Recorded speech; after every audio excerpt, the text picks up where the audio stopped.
Yes, Okay. it is. It's 10. All right. Adria, take it away. So good morning, everybody.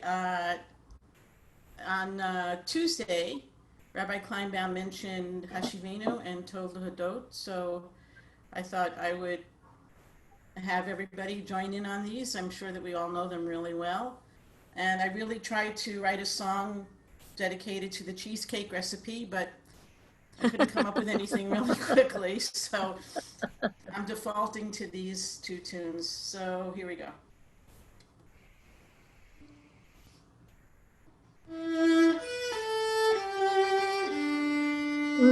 Wow.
Wow, Adria, that just takes me right away to the High Holy Days. Yeah, I know. That is so beautiful. Thank you. I know. No, I couldn't work the cheesecake in there. I'm sorry. Yeah, I'm actually going to go out into my neighborhood tonight. We have a great bakery that is open with a window to the street. You know, they created that. I'm going to see if they have cheesecake. And by the way, everybody should try and get something dairy for tonight. We are having a bring your own cheesecake blintz eating. But Rabbi James is going to be teaching a class tonight how to do blintzes in 30 minutes or less. And we're going to send out a recipe today. So for those of you who want to learn how to make blintzes, Rabbi James is going to do a class tonight. And Reuven Greenwald, Rabbi Reuven Greenwald is going to teach how to pickle, which I think is fascinating. I have no idea how to pickle. I love pickles. Pickled cheesecake. Pickled cheesecake, yum. There was a place in Chelsea that had fried cheesecake. You know, remember that was a fashion for a while, fry everything? They'd fry Snickers bars, fries, cheesecake. Anyway, hello, everybody. Welcome. I'm happy to be teaching from a different room in my apartment. Randy is in another room, and we have as I said, the Spectrum technician is working in the office trying to get all the things up. So we're looking at Psalm 6. But I want to say a bit about Shavuot. We are now on the 49th day of the counting of the Omer. This is starting last night to tonight, the final day. We've been counting since the second night of Passover, and we're told to count 49 days to Shavuot. It's the only holiday that doesn't have its own date. The date is based on when Passover is. We're not given the date, which is now, in our tradition, the 6th of the month of Sivan, which we started. The Rosh Chodesh was on Sunday. The first of the month was on Sunday. But we are so Shavuot is very connected to Passover. And one of the reasons, Adria, this was brilliant that you did this. Unconsciously, you knew Shavuot is connected to Yom Kippur. And I'm going to talk a little bit about this in my class tonight, but for the preview for our Psalms Chevra. So Shavuot is the time when, according to the tradition, Shavuot observes there are two kind of underlying things of Shavuot. One is the agricultural holiday in the area of Israel, Palestine, the ancient Near East. It was the first of the harvest festivals. For us, it's hard to imagine that, but certain things come I guess, the first fruits, and certain vegetables happen now.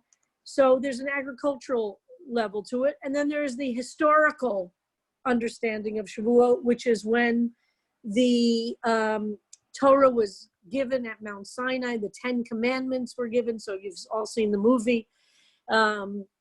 And so if Passover is the time that the Israelites 7 weeks ago left physical slavery, Shavuot is the time 7 weeks later that they arrive at Mount Sinai and get the 10 Commandments.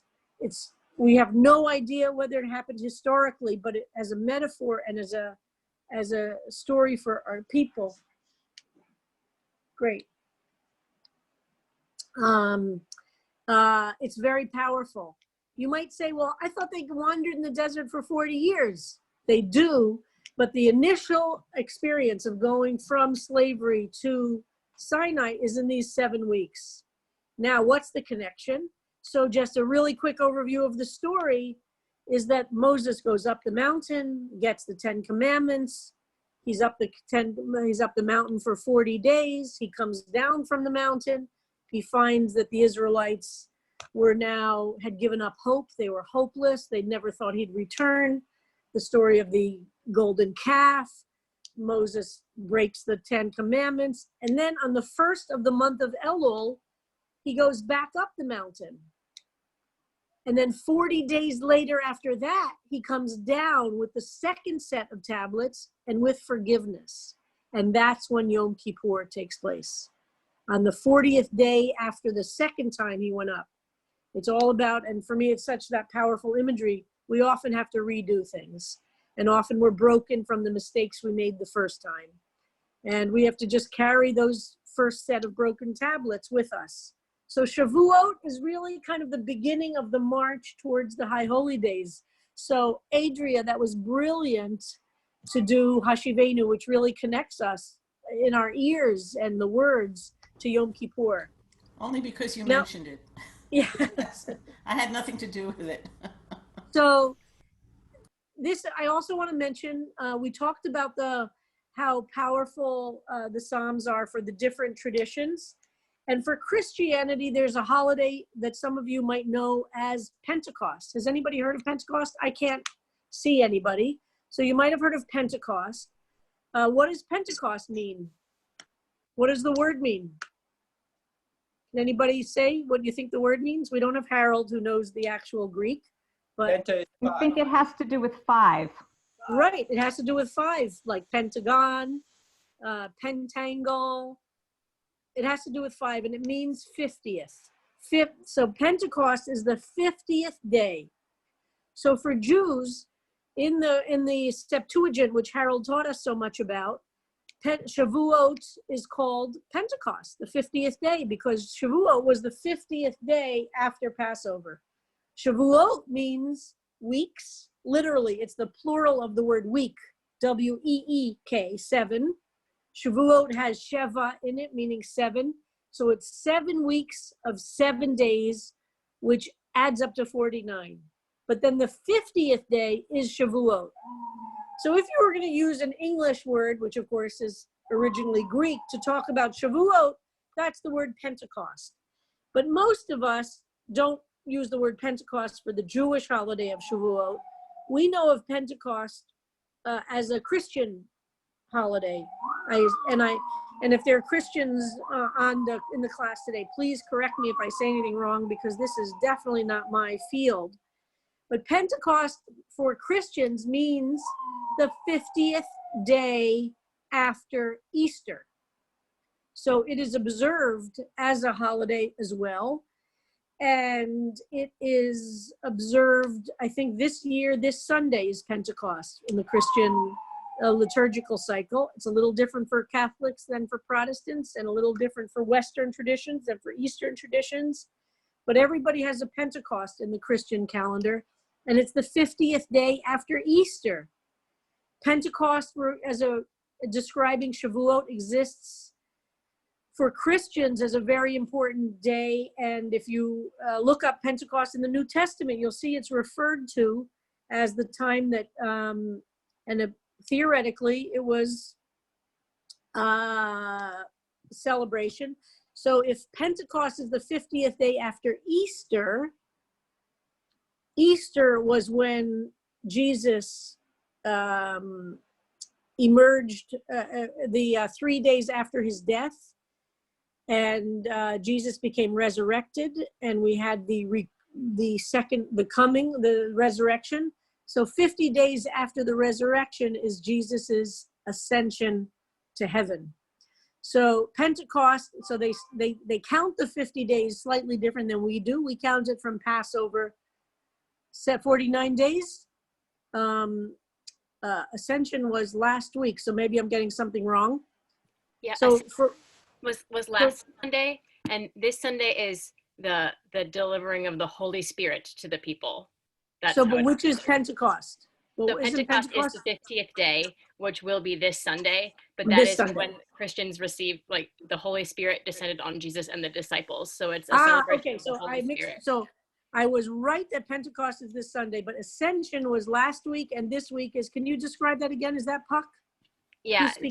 Thank you so much. Ascension was last week. So that's when we celebrate the revelation to Jesus of the disciples, and generally talk about how Jesus and God relate. And then this week, the Holy Spirit descends. And it's also the birthday of the Christian church. So the receiving of Holy Spirit is considered to be the birthday of the Christian church. And that's the 50th day after the resurrection. Yes. And Darina is mentioning that in the Eastern Orthodox calendar, there's a different timing. Yeah. Yeah, and I appreciate everybody helping, because this is not my field. And so if anybody knows better, and Puck, I really appreciate your contribution. Please contribute and help me. And it's important for us to learn about each other's traditions, and fascinating to see where the overlaps are and how they relate to each other. And it's my understanding that at least for some of the Christian churches, Pentecost is also celebrated by greenery in the church and flowers and decorative things. Is that correct? The color is red, lots of flames, but a lot of times, like, life is brought into the church. But all of the paraments, the decorations around the church will be red. The stoles of the pastor or priest will be red. Interesting. Because that marks the descent of the Spirit? Yeah, it is traditionally seen as a descent of fire. That's not true in every biblical passage in the New Testament that represents that, but it's typically seen as a descent of fire. So the fire colors are brought in. Oftentimes there's a dove of some kind represented as well. Beautiful. Thank you so much. Significantly, this descent of the Spirit allowed the apostles to speak in tongues so they could spread the gospel. So the idea of Pentecostalism descends from this particular moment, that they were infused with the ability to speak to all the nations. Fantastic. Well, thank you, everybody. And this is wonderful. I love learning about other traditions and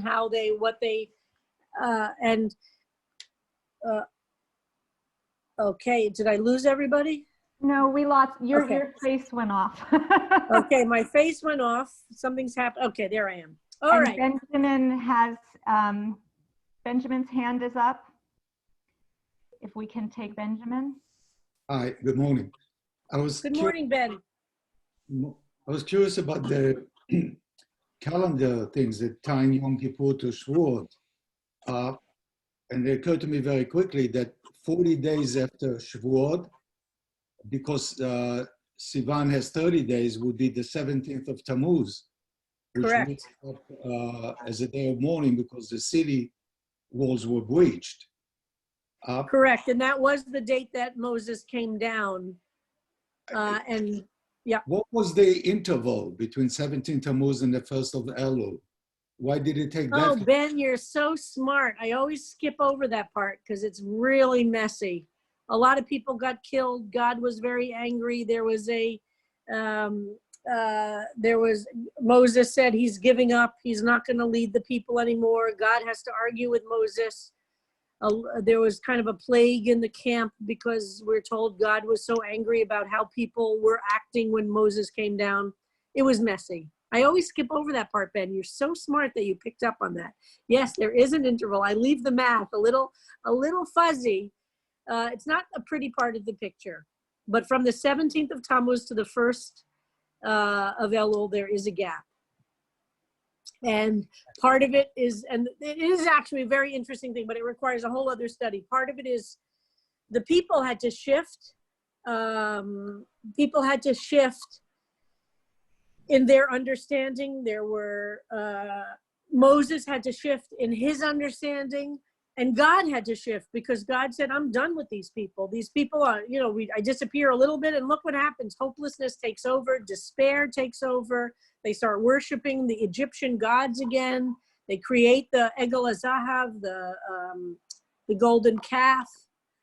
You know, so there's the three elements have to completely be transformed before Moses can go back up. Moses has to want to do it again, which he did not want to. God has to be willing again, which God did not want to. And the people had to shift. And part of it included, we're told, if you read the text, that there was a lot of death involved as well. So it's a whole other part of the story, but an important part. I don't mean to minimize it, but I just, in terms of going quickly from the Shavuot to Yom Kippur, but you're right, there is a gap in that time. But that's why this is about, how many months is this now from Shavuot to Yom Kippur? From Passover, it's 5 months, is that right? 4 months? I'm bad at math. Anyway, thank you, Ben, for asking that. And thanks for paying attention. Good for you. And Jacob, I think, had something to say. Okay. Just that there is, within, even though there are gaps, there is one particular counting that could be significant, which is between Tisha B'Av and Rosh Hashanah. There are 7 weeks. So a very right. period of the Omer that even though there's not necessarily a broader arc from Shavuot to all the way to Yom Kippur, there are some gaps that within it there are certain countings that can still be very spiritually significant. And we at CBST, we really talk a lot about those 7 weeks from Tisha B'Av, and these 7 weeks, we're calling them, they're traditionally called consolation. Each week we read a haftarah of consolation, and there's a ladder that goes from the depth of Tisha B'Av to the height of Rosh Hashanah. Yeah, there are a lot of, and there are a lot of internal arcs of time as well. From the 17th of Tammuz, which Ben mentioned, which is considered the beginning of the breach of the walls of Jerusalem, which then leads us 3 weeks later to Tisha B'Av. Those are 3 weeks also of a mourning period. Like during most of the Omer that we don't cut our hair, and men who can grow a beard don't shave, and we don't listen, traditionally Jews don't listen to live music, and there are other liturgical additions and subtractions for the Omer. There are those 3 weeks between the 17th of Tammuz, which is what Ben mentioned, to the 9th of Av. Okay, anything else, Sasha? Do we have anybody else thank you for all of this. Is learning by group, which I love, love, love. No other hands, just much appreciation for this conversation in these times. Great. Especially. Great. And Sasha, would you just let me know when it's 10:30, just so I'll know where we are, because I don't have. You bet. Thank you so much. Also, a couple of you have contacted me about feeling a little overwhelmed by the level of the class, and I want to keep encouraging you. And I'm willing, if anybody would want to have a session outside of our regular time, to ask questions that either you feel embarrassed to ask in front of the whole class, or want me to re-explain things, or kind of to do a little strengthening, I'm happy to do that. And I don't want anybody, you know, I was once told by a language teacher that to learn something like a language, you have to never be in a class where you know more than 60%. That you have to know enough to basically follow along, but if you're going to grow, you have to be able to be around things that you don't know. So I appreciate all of you who are in the class and sometimes feel overwhelmed, and want to just let you know that I'm available. And if there's interest, I'm happy to set up a session every couple of weeks, kind of to do a little bit more, to go more slowly, or to answer questions that you might not want to ask. So maybe you could let Sasha or Harold know, and we could set that up if you're of interest, or I just want to keep encouraging you. Don't give up. I hope that where you are now, you know a lot more, no matter what you started with I don't know how many weeks we've been doing this, 8 weeks, 9 weeks? Where are we? Psalm 6. Okay, today we're finishing Psalm 6, looking at translations and talking about it. And then on Monday, we'll look at anybody who's written something. And I encourage you to written or draw or create or compose, or to have a response to Psalm 6 in a way that can be shared starting next week. And Harold asked me to let everybody know if you could get it to Harold by Sunday afternoon so he could prepare them. And the other thing is that if people, it might be easier if people have a book of Psalms in front of you, so that you could be having something, even if it's not a great translation, so it's something to compare when we're doing it in class. And if you want recommendations about that, if you can get a book, that'd be great. But I'm happy to talk more about how to make this as fun, accessible, and also high level as possible. This is we're really achieving some very significant depth, I think. Rabbi, all right, there's already been about a dozen messages to me that they would like what has now been dubbed the remedial class. I wouldn't call it remedial. I would call it just a strengthening.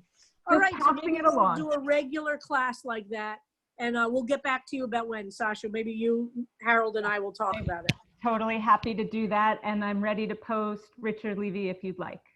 Perfect. We're now going to look at Richard Levy, Psalm 6.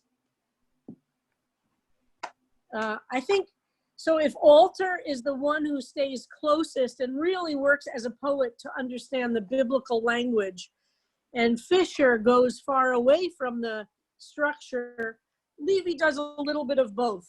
So first of all, we see there are 11 verses, so he's definitely maintaining the structure. You can see he's keeping to the verse numbers, and he's trying to do exploration of each of the verses close to the Hebrew, but he's willing to be very expansive in his translation. And I might add, the Levy books are not cheap, because I'm going to hold this. Oh no, I won't hold it up. It's a 2-volume beautiful set. And thank you so much, Mohammed. I appreciate all your help. What? Okay, thank you. Thank you so much. Hold on, everybody. I just have to close the door. Mohammed?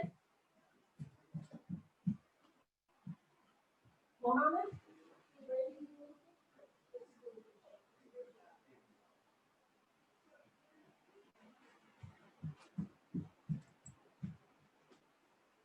Okay, I apologize. Now we should be in great business. Okay, so Psalm 6. These are beautiful books by Richard Levy.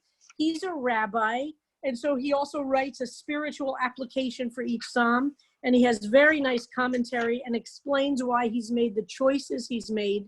So it's a beautiful set, but it costs about $50, so I can't recommend it easily.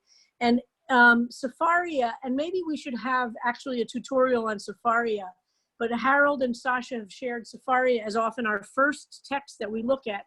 Everybody could get that for free on your computer and have a Hebrew and simple English translation. So that's a very good thing to keep in mind. Okay, Psalm 6. Lamanatseach. What does Richard Levy do with the concept of this word, which he uses conductor? He very much sees it as a musical leader. Banginot. He sees this as strings. So you can see where there's those translators or adapters are willing to dive into it. Al Hashminit. But on Shminit, he's not willing to say what it is. He just says on the 8th. We remember, so we had one translation altered. You actually went as far to say it was a lute, which I've now learned is a string instrument similar to a guitar. But no, he's just going to say the 8th. Levy suggests in his commentary that for him, the reason 8 is used is that this was a psalm to be sung on the 8th day of a boy's life, maybe at his circumcision. So he thinks that the number 8 has nothing to do with the instrument but when this psalm is said. So that's one of the reasons I like Richard Levy. He goes places nobody else is really generally goes. But I want to say something else about the number 8 in Jewish practice, or not practice, but in Jewish thought. So many of you know the number 7 is very profound in Judaism. We have 7 days of the week, 7 days of creation. 7 is often seen as the number of completion. If 7, and the Kabbalah deals with this a lot, and actually a lot of people do in different ways. If 7 is the number of completion, what would you imagine for Jews the number 8 would mean? So think about that for a second.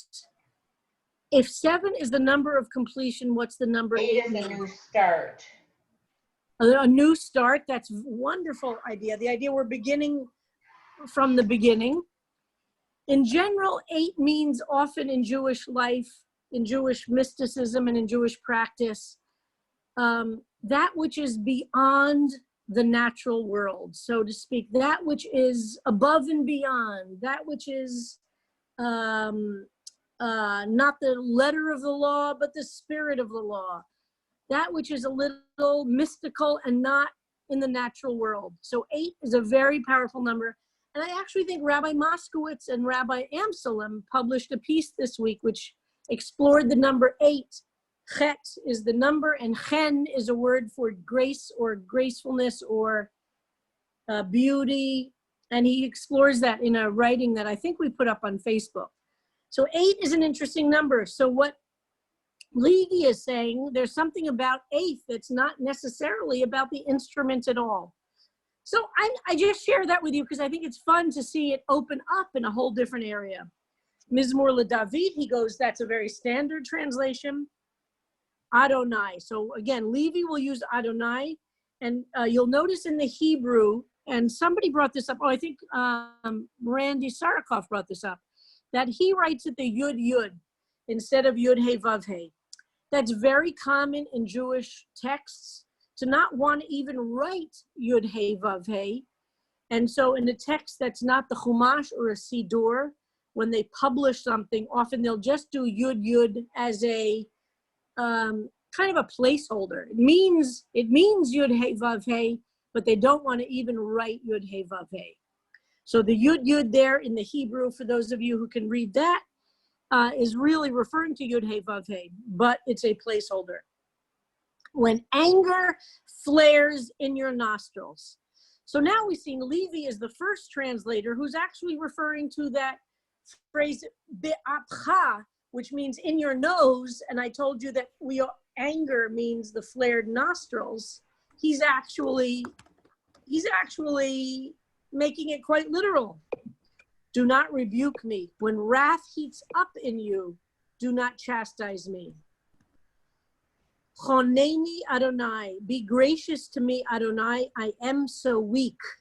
Now that is a really, I like that instead of desolate, because desolate I think is a little hard to understand. I like saying weak, that feeling of being weak. Send me healing, rifa'eni, heal me, send me healing. My bones tremble with terror. My being trembles with terror. Now what he's doing, the word terror is used twice in the Hebrew also. And the repetition of it is echoing what exists in the Hebrew. And 4, v'nafshi nevhala me'od, my being trembles with terror, more each day, and you, Adonai, how long?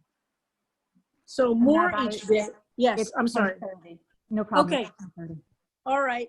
So, or let me do the rest of Levy pretty quickly and then see if there are questions or comments. Thank you, Sasha. Shuva Adonai chaltza nafshi, turn back Adonai, save my life. So nafshi gets translated differently, my being and life. Let me conquer this for the sake of your covenantal love. Covenantal love is telling God, remember, you made an agreement with us. We have a covenant, we have a treaty, we have an agreement. For in death, there is no record of your presence. In the depths of Sheol, who will give you thanks? I groan, I scream, exhausted. I make my bed a swimming hole each night. With this flood of tears, I melt my couch away. My eye clouds over with grief. It is growing old watching out for those who harass me. Turn away from me, all evildoers, for Adonai has heard the voice of my sobs. To Adonai, Adonai has heard my appeal. Adonai is taking on my prayer. As for my enemies, let them hide in shame and tremble with terror more each day. They will turn back tainted in a second. So we see the overall structure that we saw in the original psalm, that the beginning of the psalm is directed, the psalmist is speaking directly to God. The second part of the psalm is focused on the psalmist's personal pain and a description of that pain. And the final piece is referring to the enemy. So there's a kind of a three-part structure. So I'm going to stop right there and open it up. And what I want to remind, what I forgot to say is, when we're starting a new psalm, I would suggest, if you don't have a book in front of you, to print out the Sefaria version of the psalm. So you always have next to you the kind of simplest translation. So comparing it is a little easier. And I don't think that's too much to print out. Every time we do a psalm and Sasha or Harold or Leslie put up the Sefaria one, maybe we should remember to remind people, if you don't have a book of Psalms at home, print that one out so you could have it always. Okay. Great. Comments or Simon, questions? Yeah, Simon and Sherry. Yes, so when you were talking about the eighth, when I was looking at this, I was thinking about circumcision. And then I was thinking about astrology, because the eighth house in astrology is the house of death and regeneration. Interesting. And that 8 after 7, if everything's complete, then 8 is death. What comes after completion is wow. death. So. Wow, that is so interesting. And 8, I know for Chinese culture is the number of luck, red and 8. So it's clearly there's some cultural power of 8. And I have never studied it, so I think that would be a really interesting thing. I'll try and find Rabbi Moskowitz's article from this week as well, which discusses 8 about this period of time. I'll put it in the Facebook group. Thank you. And Judy Hollander. I'm just going to go down the list in order, and Michael, I see you. So Judy is next. Yeah, I just wanted to say that for a much less price, you can get the Levy's on Kindle, and they work really well, because for each English, not for each, but for wherever he has something he wants to say, it's a hot link, you touch it, and he explains. Oh, wow. It's really very nice. And much less. They're beautiful books. They're beautiful books. Yeah. This is what it looks like, and it's a 2-volume to cover all 150. Yeah, but it's pretty on Kindle too. So I just wanted to excellent. It's cheaper. I've never done Kindle yet. That's a new frontier for me. And then Ben Kushner. Rabbi, earlier this week, you went into detail about what do we mean by return. Here, I'm stuck on the word turn. So Levy seems to be saying that God should turn, but normally we say, help us turn and we will return. Can you talk a little bit about the word turn? Yes, and this is a very good point, because there are 2 words for turn used in this psalm. So first of all, we have to identify, and Levy translates them similarly for both. So that's confusing. So let's look at the Hebrew first. So in line 5, in verse 5, in Pasuk Hey, verse 5, we have the first one, which is Shuvah. And this is turn back, and this is addressed to God. This one is addressed to God. I'm just going to go through where it exists. So Shuvah Adonai, turn back Adonai. We've seen some different ones, and I don't have the Fisher right now. Okay, but Shuvah Adonai. But the other turn is in line 9, verse 9, which is Suru, which is also turn, but it's a much more literal only. So to turn, Sur Meirah, to turn away from evil. So that's a different turn. That's turn away from me, all evildoers. which interestingly does not have the shuv in it, which is the root of the word for tshuva. And so the first one, which is God should turn, God should return, has a feeling of that repetition. And then actually, yes. So those are two different words for turn that are in this psalm. We're going to do Jeremy, then Michael, then Donna, then Karen. I just want to draw people's attention to Levy's note 5, which is about this Shuvah. It's a wonderful note, worth reading and dwelling on a little bit. And the second paragraph talks about the Hebrew Hoshieni, which he says literally means bring me victory, or as it is often translated, deliver me. But he goes on to talk about it. To me, what this means is that it's trying to create, I always think of it as adrenaline in the body to overcome, to just make that one step larger, to make it through. I mean, in the theater, when you're sick and performing, you count on the adrenaline to carry you through a performance. Yes. And here, it's carrying us through a performance also, obviously. Beautiful, Jeremy. Beautiful. So Judy, are you saying if you have this on Kindle, you can you get to his comments by clicking on the link of the psalm itself? Yep. Wow, that's fantastic. Yes, they're wonderful commentary. And I love what Jeremy brought up, and I just want to read what he says about Shuvah, which I skipped over before because of time, but it says the Hebrew verb Shuvah often has a moral meaning. Do tshuva, turn back to the path of right action. Here the poet may be rebuking God. In other words, quote, you have strayed from the path of caring and healing by allowing my suffering to continue. And rebuking God is ancient Jewish practice. And that's why I love so many of the Psalms you've all written. Anger at God is totally within traditional language. All right, Sasha, we have others? Michael Goldstein. Yeah, thank you. Just a quick, two things. Just a quick mention of the number 8. I always took it to mean infinity. 8 is an infinity. But let me just go on with the number 4 in Psalm 6.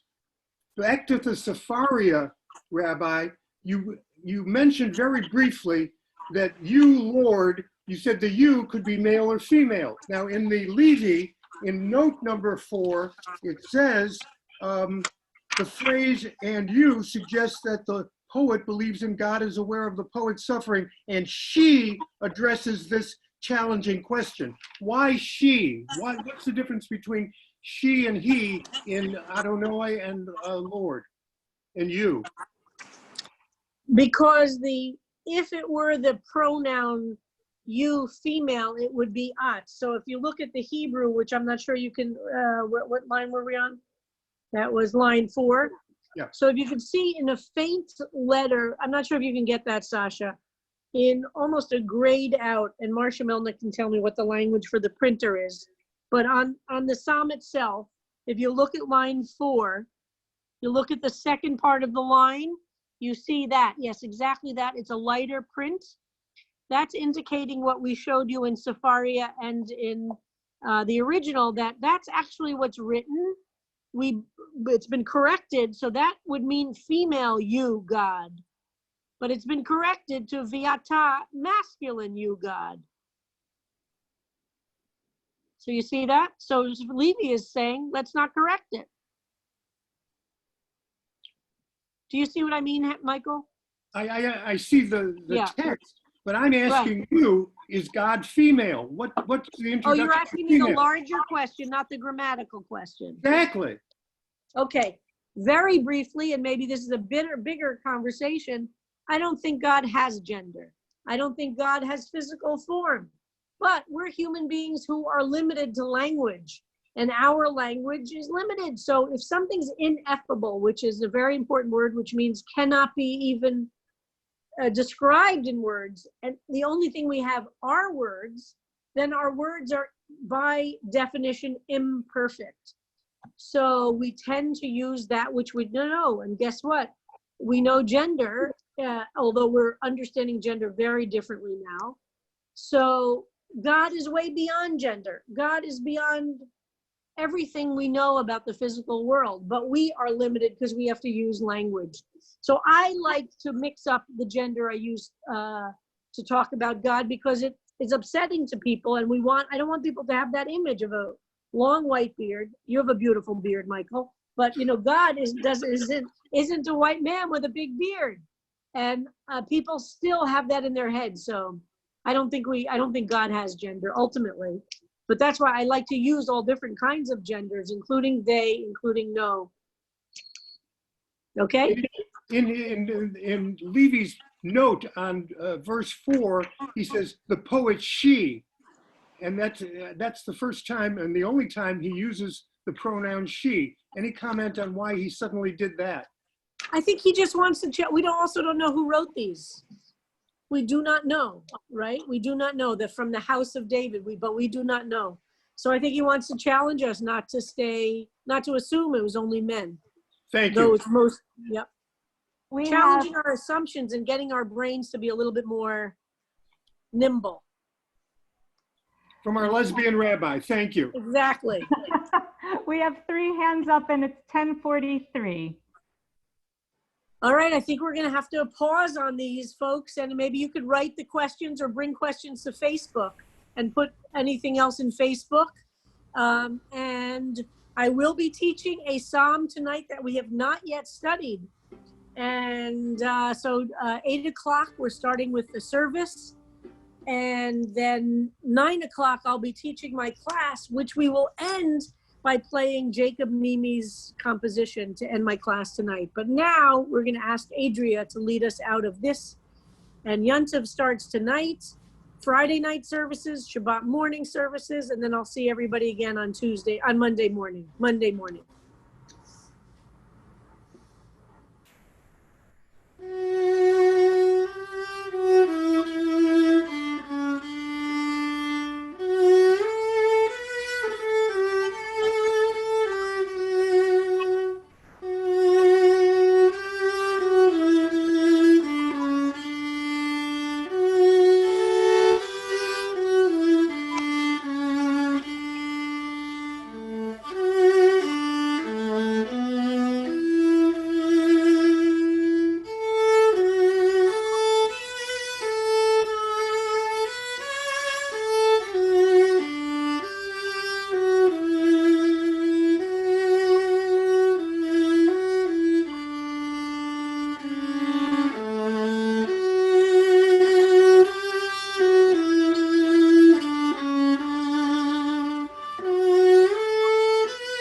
Thank you so much, Adria. That was so beautiful. And thank you, Sasha, for TAing today. And thank you, Leslie, for TAing earlier this week. Blessings to everybody. Chag Sameach, good Yontiv. Get a little dairy for tonight. If you're lactose intolerant, take some Lactaid. Okay? Love to everybody. Good Yontiv. Thank you. Thank you so Thank much. Bless you.